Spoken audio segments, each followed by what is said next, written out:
आप देखिए, what was the impact of article 370, इस पर कभी चर्चा नहीं हुई। और मैं इसलिए कहता हूं कि संविधान ने क्या क्या जर्नी देखी है वो हमको समझना चाहिए। 106 laws passed by the Indian Parliament were not applicable in Jammu and Kashmir. 106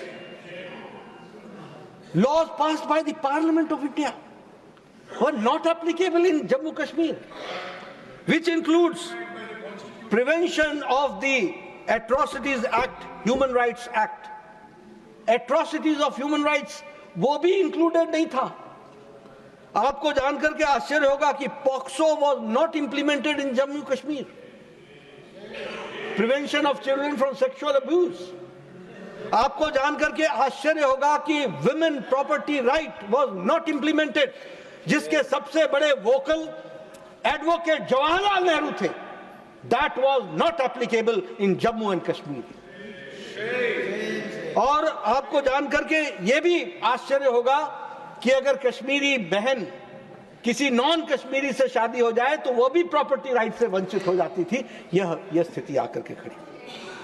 और जो राजीव गांधी जी ने 73rd 74th अमेंडमेंट एक्ट लागू किया वह भी जम्मू कश्मीर पर लागू नहीं था। That was also not applicable on Jammu and Kashmir. Gujjar Bakarwal को reservation not applicable. Reservation to ST, आज हम सब लोग बड़े चैंपियन बनते हैं एससी, कहां चुप रहे सब? कहां क्यों नहीं बोल पाए एसटी के रिजर्वेशन के बारे में? क्यों नहीं बोल पाए गुजर बकरवाल के रिजर्वेशन के बारे में? मैं यहां यह भी आपको बताना चाहता हूं कि वेस्ट पाकिस्तान से आए हुए हमारे यहां इस देश में 3 प्रधानमंत्री और उप प्रधानमंत्री हुए। मनमोहन सिंह जी वेस्ट पाकिस्तान से आए थे, वो यहां आकर के प्रधानमंत्री बने। आई.के. गुजराल वेस्ट पाकिस्तान से आए थे, वो यहां पर प्रधानमंत्री बने। हमारे deputy prime minister Lal Krishna Advani ji waste Pakistan से आए थे, वो यहां पर डिप्टी प्राइम मिनिस्टर बने। लेकिन आप आश्चर्य करेंगे कि पाकिस्तान ऑक्युपाइड कश्मीर से आया हुआ व्यक्ति जम्मू कश्मीर की विधानसभा में पंचायत का चुनाव नहीं लड़ सकता था। वो विधानसभा का सदस्य नहीं बन सकता था। ये आर्टिकल 370 की देन थी, जिसके बारे में अभी भी लोग बोलते हैं कि आर्टिकल 370 को वापस लाना चाहिए। वो आर्टिकल 370 क्या देता था? यानी वो पंचायत का चुनाव न लड़ सके, विधानसभा का सदस्य न बन सके, विधानसभा में वोट न दे सके। They were not allowed to give votes. ये स्थिति आकर के खड़ी थी और ये आर्टिकल 370 के तहत हम लोगों को देखने को मिला। आपको जान करके बहुत आश्चर्य होगा कि जम्मू कश्मीर में पंजाब से सफाई कर्मचारियों को लाया गया और उनको बसाया गया और उनको कहा गया कि आपको यहां पर हम जम्मू कश्मीर की नागरिकता देंगे। आप आश्चर्य करेंगे उपसभापति जी कि उनको इतने सालों तक सिर्फ सफाई कर्मचारी की नौकरी का अधिकार था, बाकी उनका बेटा न डॉक्टर बन सकता था, न इंजीनियर बन सकता था, न वो एडमिशन ले सकता था।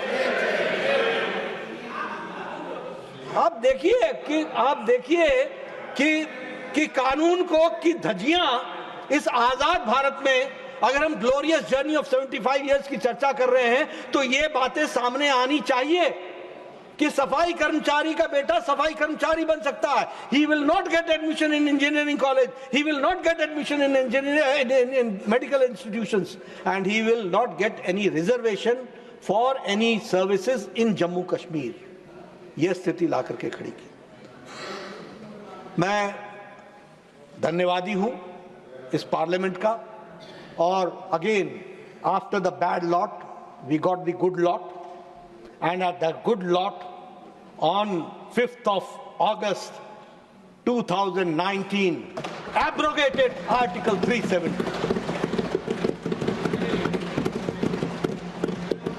निरस्त कर दिया।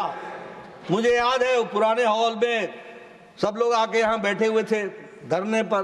इतिहास इस बात का गवाह है कि आप किस कानून के लिए धरना दे रहे थे, किस कानून का विरोध कर रहे थे, किस लिए विरोध कर रहे थे?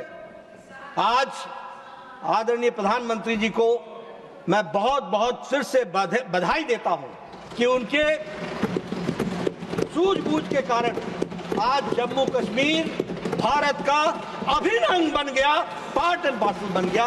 ये हमको ध्यान रखना। अभी कल हमारे आदरणीय खड़गे जी अब कहते हैं कि हम इमरजेंसी की चर्चा करते हैं।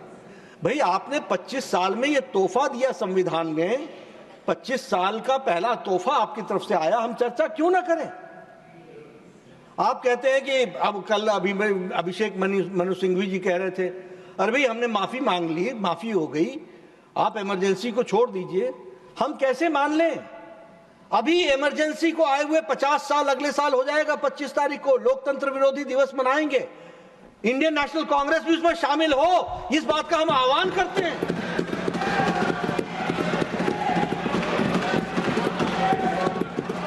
वो 50 साल हम इमरजेंसी के प्रजातंत्र का गला घोटने का कुत्सित प्रयास हुआ।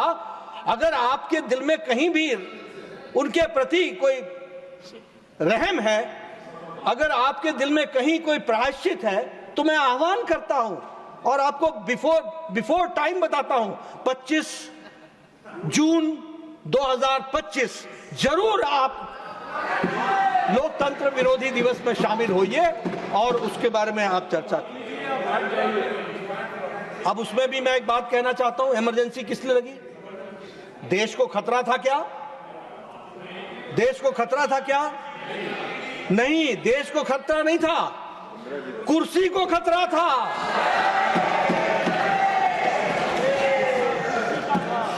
किस्सा कुर्सी का था, कुर्सी को खतरा था और इसके चलते सारा देश अंधकार में डाल दिया गया। और 25 जून 1975 को प्रेसिडेंशियल असेंट के द्वारा आर्टिकल 352 ऑफ द कॉन्स्टिट्यूशन में इंटरनल डिस्टर्बेंस बताते हुए फंडामेंटल राइट्स को 19 और 21 आर्टिकल को निलंबित कर दिया गया। मैं यहां एक बात और कहना चाहता हूं। आजकल इस बात की भी बड़ी चर्चा होती है कि मीडिया का गला घोटा जा रहा है। कल गोदी मीडिया कह दिया गया, कल और कुछ कह दिया गया। अरे आपको मालूम नहीं है मीडिया का तपस्या? आप जरा 1975 के इंडियन एक्सप्रेस और स्टेट्समैन के आप एडिटोरियल्स निकाल करके देखिए, ब्लैंक है, ब्लैंक। और वो डट के खड़े रहे। आज हम भूल नहीं सकते स्वर्गीय रामनाथ गोयनका जी को, जिन्होंने इंदिरा गांधी जी को कहा था कि लोटा लेकर के आया था, लोटा लेकर के चला जाऊंगा, प्रजातंत्र की रक्षा के लिए अपना जीवन सर्वस्व कर दिया।